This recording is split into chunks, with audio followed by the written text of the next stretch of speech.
Guys, how's it going? Welcome to my video. All right, so I just want to throw out a little fix out there for you guys. If you guys are in this situation, I know you guys are looking for quick fixes, and hopefully this will help you guys out.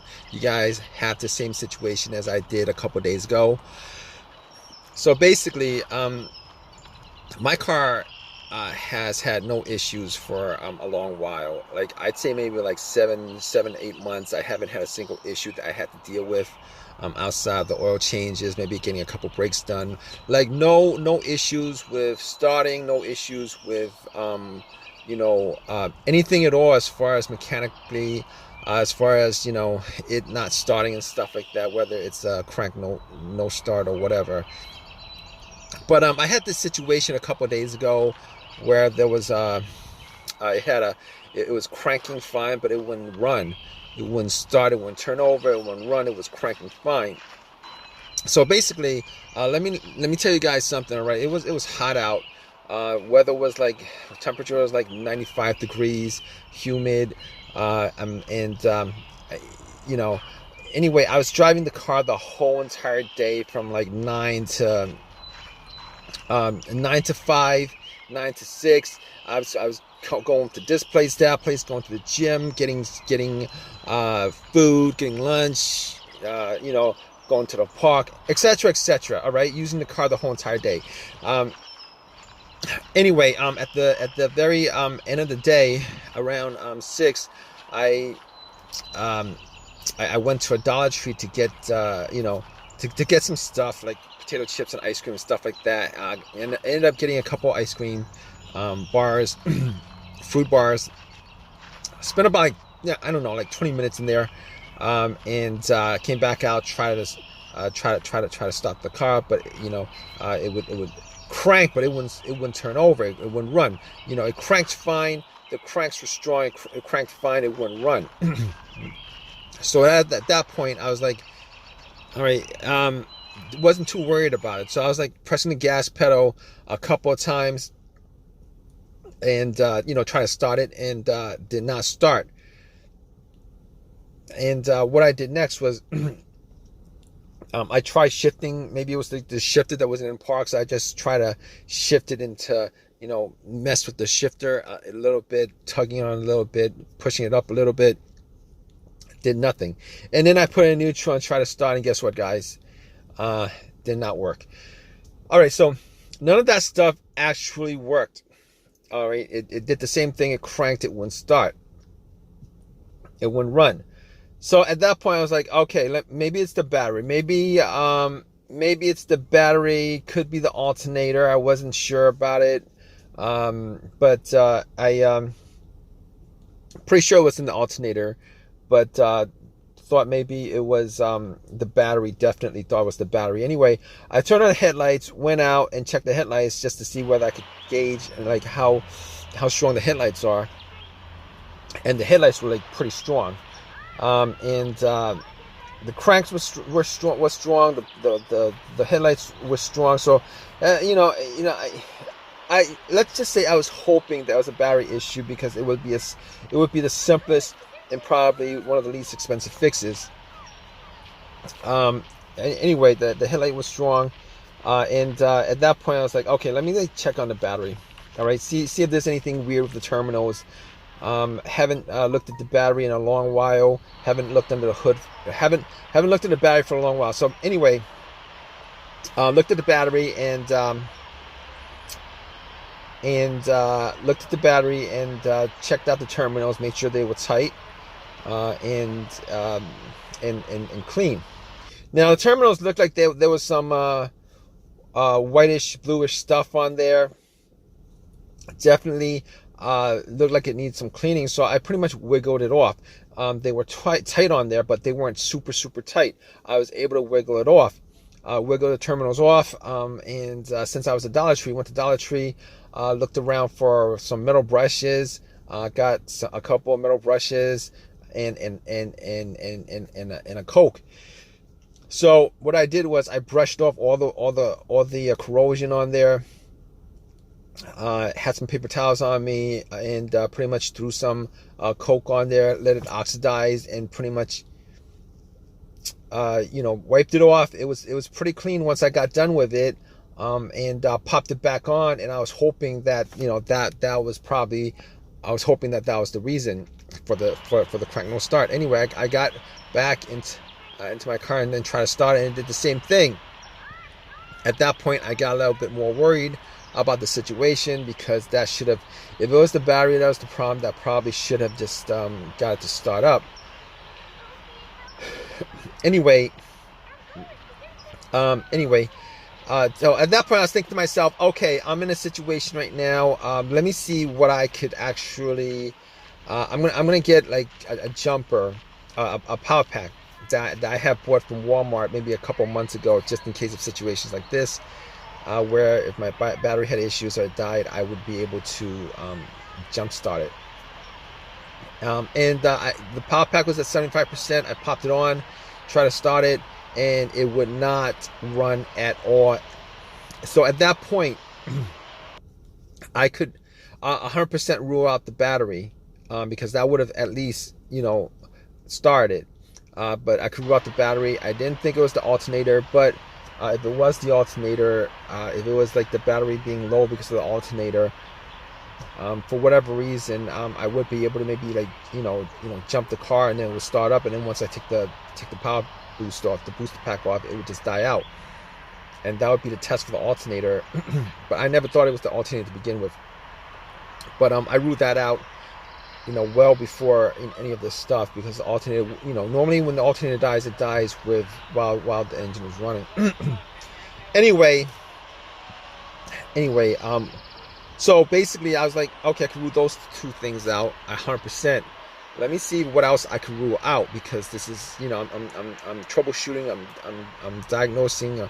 So I'm looking at the terminals. I'm like, maybe the ground wire is causing this a weak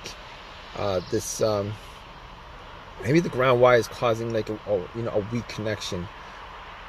Maybe the ground wire is the weakest link. So I was looking at the negative cable, which is the main ground wire to the car, to any car actually. So I was looking at and it's always connected to the frame of the car in one way or another. And I was looking at it, and just make sure that it wasn't disconnected in any way, make sure that it wasn't loose, make sure that it was clean of debris. There was a little bit of rust on it where the connection was, the bolt connected to the frame was, but nothing serious. And I didn't think that would have been the cause of it. So I immediately ruled out the ground wire. So I ruled out all those things off the bat. Guys, in this situation, you guys want to just diagnose and just go down a list of troubleshooting steps. Just keep on troubleshooting like I did. All right, just rule that out. I mean, that's all cleared. Rule that out. So basically, at that point, I was like, okay, all right. So there's a bunch of other things that could cause this situation. There could be like the mass airflow sensor, the throttle position sensor, the camshaft position sensor, the crankshaft position sensor, and a whole host of other stuff that you would need to troubleshoot in this case. But then I was thinking to myself, okay, I know for a fact that I did not have a check engine light. There was no check engine light on the dash at all. Did not see a check engine light the whole entire day. Haven't seen a check engine light on this car for a long while, maybe like a year. So I was thinking to myself, every single one of those components actually have a sensor on them. If there was an issue with any one of those components, it would get triggered, and what would happen is you would get a check engine light and a code for it. Now, because I did not get a check engine light, I could essentially rule out every single one of those things. Now, what I should have done at the beginning before taking the cables off the battery was I should have put my OBD2 scanner in, and the scanner was like one of these $19-20 OBD2 scanners I got from Walmart when I got the booster pack. But regardless, I know like 99% of the time when any of those components go out with a sensor, if any of those components go out, you can be sure that the check engine light would be on well before it just fails immediately. So I was thinking to myself, there was no check engine light. and I'm pretty sure it wasn't any of those components that were causing it, and I could rule all those things out. So I pretty much just eliminated a whole host of stuff. You guys in this situation, you guys don't have a check engine light, you guys could remove, eliminate all those things that be causing it. If you guys have a check engine light or had it before that happened, then you guys need to troubleshoot it some more. But in my situation, there wasn't a check engine light. But there's a chance that it could also be the car's computer, the PCM, the car's computer, ECU, PCM, or a car's computer that could, if it's disconnected from the car for some reason, there would be a chance that, it could cause this crank no start or a no start situation. But anyway, I had an OBD2, a $19.99 or $20 OBD2 that I got from Walmart. One of these cheap ones that actually does the job pretty good as far as giving you a diagnosis of what the issue is. Anyway, I plugged it in, and I plugged it in just to run it, just to make sure that the car's computer was connected to the car. And the way you know that is if it scans all the way through and gives you a readout, you know for a fact that there's no problem with the car's computer. If it stops halfway and it doesn't complete the scan, then you kind of know that there might be an issue with the car's computer. Anyway, plugged it in, it read all the way through and gave me a readout. There was 0 codes, but there would have been 0 codes anyway because I unplugged the battery to clean it. But in any case, I knew the car's computer's connection was fine, and just by deductive reasoning, there was no check engine light. So I was pretty sure that there was no other components causing it, as far as any components with the it's a sensor in it connected to it. So at that point I was like, okay, let me just move on. All right, let's just continue the troubleshooting. It could be it could possibly have been a fuel pump issue or whatever. So I was like, all right, normally to check out the fuel pump without actually doing a real test on it, I could listen to the fuel pump priming, but normally I would need 2 people here. One to listen to where the gas cap is, to take off the gas cap and listen to what where you normally fill up the gas, and then somebody just turn the car ignition to the on position. Normally you could hear a whizzing sound. It was just me, so I didn't have somebody to stand right next to the gas cap and listen to it. So I actually went back into my car and turned everything off. It was a very hot day, so I was doing this real fast. Turned everything off, rolled up all the windows, and pretty much just closed all the doors and tried to listen to the whizzing sound as I turned into the on position. Unfortunately, I wasn't able to get a readout on whether it was priming or not, whether I could hear something whizzing or not. But in any case, I moved on to others. I couldn't figure that out, so I just moved on. I couldn't figure that out, so I just moved on. I couldn't figure that out, so I just moved on to the next thing. All right, so the next thing would be the fuses and the relays. So I looked at the fuses, and the fuses looked like they were, I looked at the fuses just to see whether there was any kind of, seeing the fuses whether there were any. Man, I can't talk right now.